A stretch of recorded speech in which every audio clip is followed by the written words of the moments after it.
Hello everyone. BSc first year के पिछले video में हमने सेल मेम्ब्रेन ट्रांसपोर्ट के अंतर्गत एक्टिव ट्रांसपोर्ट के बारे में पढ़ा था। अब हम इस वीडियो के अंदर बल्क ट्रांसपोर्ट के बारे में पढ़ेंगे। तो बात करते हैं बल्क ट्रांसपोर्ट की, यानी जो बड़े अणु होते हैं उनका ट्रांसपोर्ट या परिवहन किस प्रकार से होता है। It occurs by two methods, यानी ये दो प्रकार से होता है, दो विधियों के द्वारा। पहली आती है इनमें पिनोसाइटोसिस और एक आती है फेगोसाइटोसिस। इसे कहते हैं कोशिका पायन और इसे कहते हैं कोशिका भक्षण। They involve the enclosure of material under transport in the vesicle of membrane.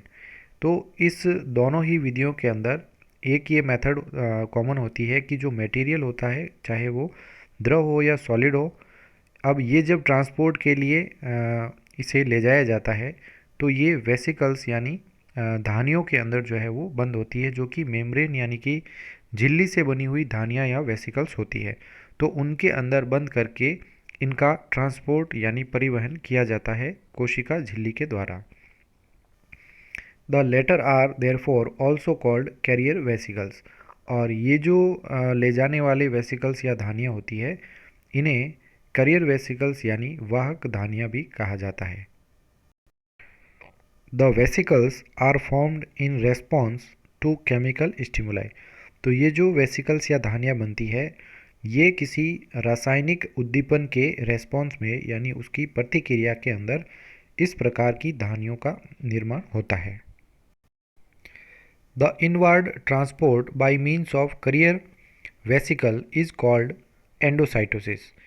तो जो इनवर्ड ट्रांसपोर्ट होता है यानी कोशिका में बाहर से अंदर की ओर जो ट्रांसपोर्ट होता है कैरियर वेसिकल्स के द्वारा यानी वाहक धानियों के द्वारा, इसे एंडोसाइटोसिस कहा जाता है। एंडोन का मतलब होता है विद इन, यानी उसी कोशिका के अंदर, और साइटोज का मतलब होता है सेल। तो उसी सेल के अंदर जो है वो एंडोसाइटोसिस की क्रिया होती है। The outward transport of substances by means of carrier vesicle is known as exocytosis. तो जो आउटवर्ड ट्रांसपोर्ट होता है यानी कोशिका से बाहर की ओर यदि परिवहन होता है किसी पदार्थ का, ये कैरियर मॉलिक्यूल कैरियर वेसिकल के द्वारा यानी वाहक जो धानी होती है उसके द्वारा जब होता है बाहर की ओर ट्रांसपोर्ट, तो उसे एक्सोसाइटोसिस कहा जाता है। एक्सो का मतलब होता है आउटसाइड और साइटोज का मतलब होता है cell. It is quite common in secretory and excretory cells. तो इस प्रकार की जो प्रक्रिया है एंडोसाइटोसिस और एक्सोसाइटोसिस, यह सामान्य प्रकार से जो स्त्रावी कोशिकाएं होती है यानी जो स्त्राव करती है, और एक्सक्रेटरी सेल्स यानी उत्सर्जी कोशिकाएं जो होती है, उनमें इस प्रकार के जो ट्रांसपोर्ट है वो सामान्यतः देखने को मिलते हैं। अब बात करते हैं हम पिनोसाइटोसिस की। तो पिनोसाइटोसिस क्या होता है, इसे कहते हैं कोशिका पायन। It is the bulk transport of fluid matter, यानी कि यह समूह के अंदर या अधिक मात्रा में परिवहन होता है जो द्रव पदार्थ होते हैं उनका, यानी द्रव पदार्थों का जब परिवहन होता है तो उसे पिनोसाइटोसिस या कोशिका पायन कहते हैं। And substances dissolve in it, और ऐसे पदार्थों का ट्रांसपोर्ट होता है जो इसमें घुले हुए रहते हैं। एग्जाम्पल के रूप में आयंस है, शर्कराएँ हैं और अमीनो अम्ल हैं।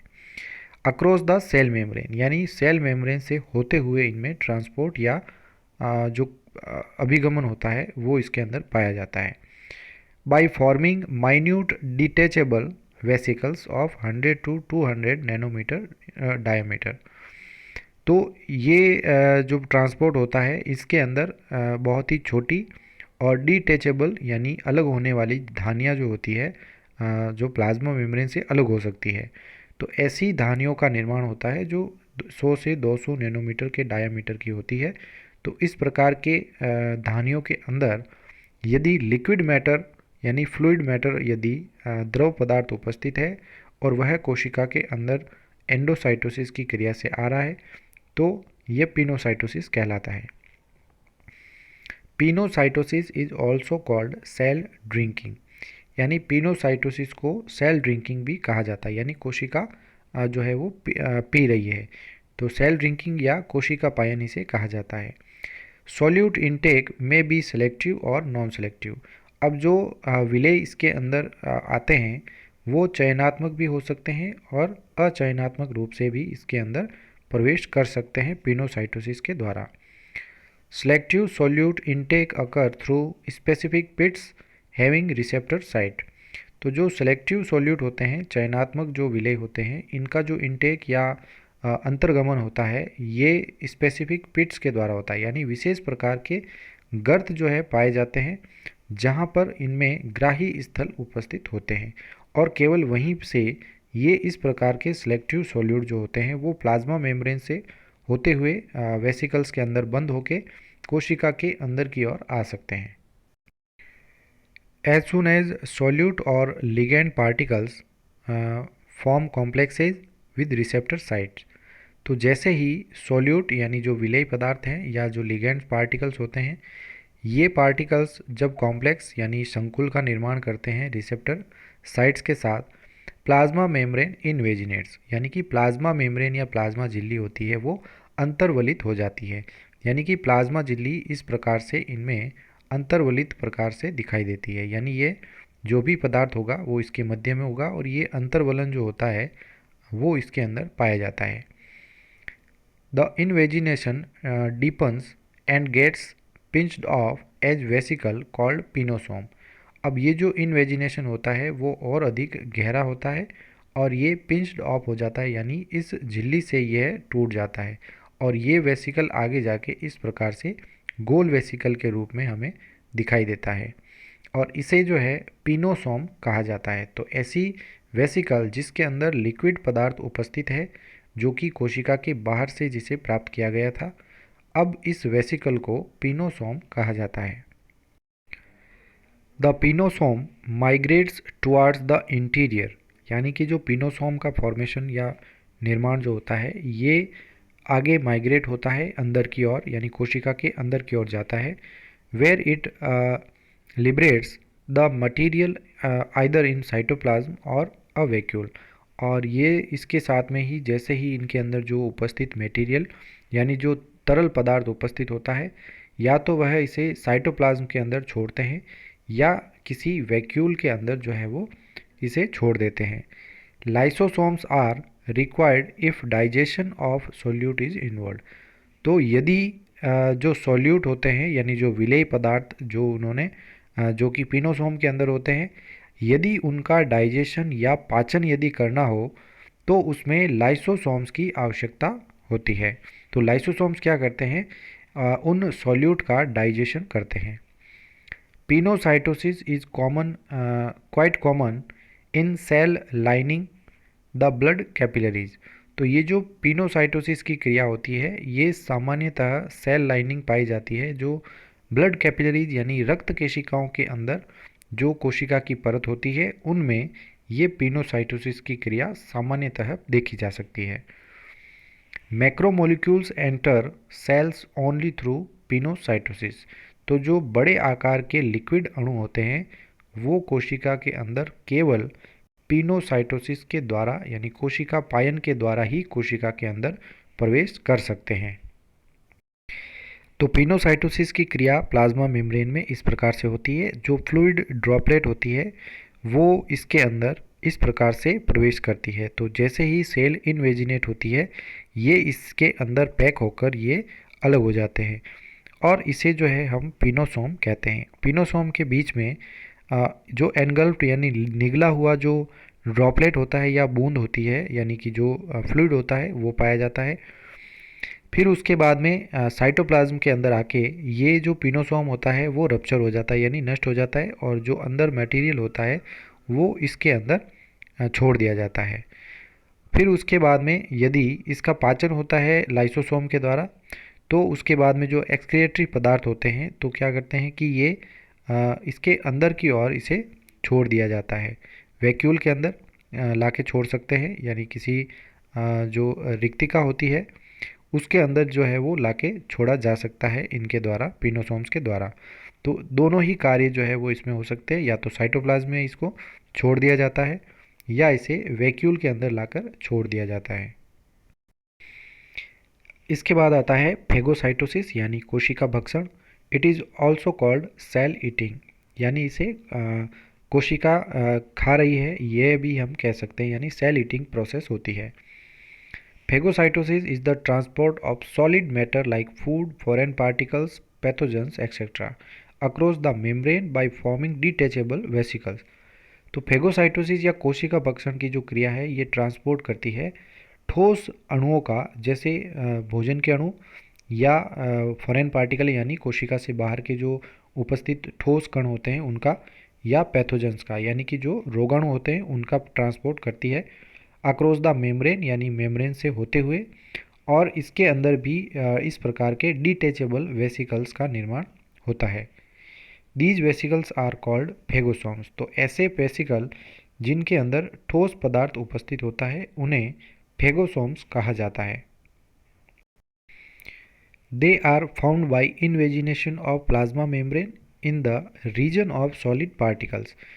तो इनका जो निर्माण होता है ये प्लाज्मा मेम्ब्रेन के अंतर्वलन के द्वारा होता है, जिस स्थान पर ये सॉलिड पार्टिकल होते हैं, यानी कि जहाँ पर ये कांटेक्ट में आते हैं वहीं पर प्लाज्मा मेम्ब्रेन अंतर्वलित होकर उन सॉलिड पार्टिकल्स को घेर लेती है। रैपिड इवेजिनेशन ऑन द पेरिफेरी, यानी कि तेज़ी से अंतर्वलन होता है इनके परिधि के अंदर। फॉर्मेशन ऑफ अ वेसिकल, और इसके द्वारा एक वेसिकल या धानी का निर्माण होता है। And pinching off the latter into the interior as phagosome, और उसके बाद से जो ये प्लाज्मा झिल्ली जो इसको चारों ओर से घेर लेती है तो वेसिकल बना के ये प्लाज्मा मेम्ब्रेन से टूट जाती है या अलग हो जाती है, और इसे हम अब इसके बाद में फेगोसोम कहते हैं। A phagosome is 1 to 2 picometer in diameter. तो इसका जो व्यास होता है फेगोसोम का ये 1 से लेकर 2 पिकोमीटर के बीच में होता है। It fuses with the lysosome to produce a digestive vacuole, यानी यह लाइसोसोम के साथ में फ्यूज या संगलित हो जाता है, जिसके द्वारा एक डाइजेस्टिव वैक्यूल यानी जो एक पाचक धानी होती है या वैक्यूल या रिक्तिका जो होती है पाचक रिक्तिका, उसका निर्माण जो है ये कर देती है। The solid food is digested, और इसके द्वारा जो ठोस पदार्थ होता है या ठोस भोजन जो होता है वह पाचित हो जाता है। The digested food diffuses into the cytoplasm, और जैसे ही पचित भोजन जो होता है वो इसके साइटोप्लाज्म यानी कोशिका द्रव्य के अंदर डिफ्यूज कर दिया जाता है या विसरित कर दिया जाता है। The vacuole containing the ingestible substance is called residual vacuole. तो जो ऐसा वैक्यूल यानी जो ऐसी रिक्तिका होती है जिसमें इनडाइजेस्टेबल यानी कि अपचित पदार्थ उपस्थित होते हैं उसे रेजिडुअल वैक्यूल यानी अपशिष्ट धानी या अपशिष्ट जो है रिक्तिका कहा जाता है। तो इसके अंदर केवल वे पदार्थ होते हैं जो अपचित रह जाते हैं। The undigested parts are usually thrown out of the cell in the process of exocytosis called ephagy और cell vomiting। तो जो अनडाइजेस्टेड पार्ट होते हैं जो कि सामान्यतः कोशिका से बाहर जो है फेंक दिए जाते हैं एक प्रोसेस के द्वारा या प्रक्रिया के द्वारा जो एक्जोसाइटोसिस की होती है, इसे जो है ईफेजी कहा जाता है, या इसे सेल वॉमिटिंग यानी जैसे कोशिका उल्टी कर रही है वैसे ही इसी प्रक्रिया के द्वारा जो है वो अपचित भोजन को कोशिका से बाहर निकाल देते हैं। Phagocytosis by some white blood corpuscles is an important defence mechanism of animal body. तो जो फेगोसाइटोसिस होता है कुछ डब्ल्यूबीसी के द्वारा, यह एक महत्वपूर्ण सुरक्षात्मक युक्ति होती है किसी भी एनिमल यानी जंतु के शरीर में। तो डब्ल्यूबीसी जो होती है वो फेगोसाइटोसिस की क्रिया करती है। Some 100 billion old erythrocytes are destroyed every day. तो लगभग कई 100 बिलियन जो है पुराने आरबीसी या इरिथ्रोसाइट्स जो होते हैं वो प्रतिदिन डिस्ट्रॉय या नष्ट होते हैं इन ह्यूमन बॉडी यानी मानव शरीर के अंदर through phagocytosis in spleen and liver, यानी फेगोसाइटोसिस के द्वारा स्प्लीन यानी प्लीहा तथा यकृत के अंदर कई 100 बिलियन जो है वो पुरानी इरिथ्रोसाइट्स नष्ट होती है। तो इस प्रकार से जो ये मेम्ब्रेन होती है फेगोसाइटोसिस में, तो जैसे ही सॉलिड फूड पार्टिकल इसके कांटेक्ट में आता है तो ये इसे ग्रहण कर लेती है और उसके बाद में ये इस प्रकार से उसे बंद कर लेती है प्लाज्मा मेम्ब्रेन के अंदर। फिर उसके बाद में ये डीअटैच हो जाती है, यानी इससे अलग हो जाएगी। अब इसे फेगोसोम कहा जाता है। अब जैसे ही यह आगे जाएगा, इसके साथ में लाइसोसोम जुड़ जाता है और लाइसोसोम जुड़ने के बाद इसे हम डाइजेस्टिव वैक्यूल, यानी जो पाचक रिक्तिका होती है, वह इसे कहा जाता है। अब इसमें पाचन के बाद में ऐसी जो पाचन होने के बाद जो इसमें पदार्थ होते हैं, पचित पदार्थ, वो इसके साइटोप्लाज्म के अंदर विसरित कर दिए जाते हैं। तो सभी और जो है वो पचित पदार्थ विसरित हो जाएंगे। फिर उसमें अनडाइजेस्टेड मैटर रहता है जो इसके अंदर पाया जाता है और इसे हम रेजिडुअल वैक्यूल, यानी अवशेषी दानी या इसे रिक्तिका कहा जाता है। फिर ये बाद में अनडाइजेस्टेड पार्ट को कोशिका झिल्ली से पुनः बाहर की ओर कोशिका से बाहर छोड़ देती है और इस क्रिया को हम ईफेजी या सेल वोमिटिंग कहते हैं। तो ये इस प्रकार की जो प्रोसेस है वो फेगोसाइटोसिस में चलती है। तो यहाँ पर जो पार्टिकल ये इंजेस्ट करती है, जो ग्रहण करती है, वो सॉलिड होता है, जबकि पिनोसाइटोसिस में लिक्विड पार्ट होता था। Thank you so much. इसके बाद का अगला भाग हम नेक्स्ट वीडियो के अंदर पढ़ेंगे।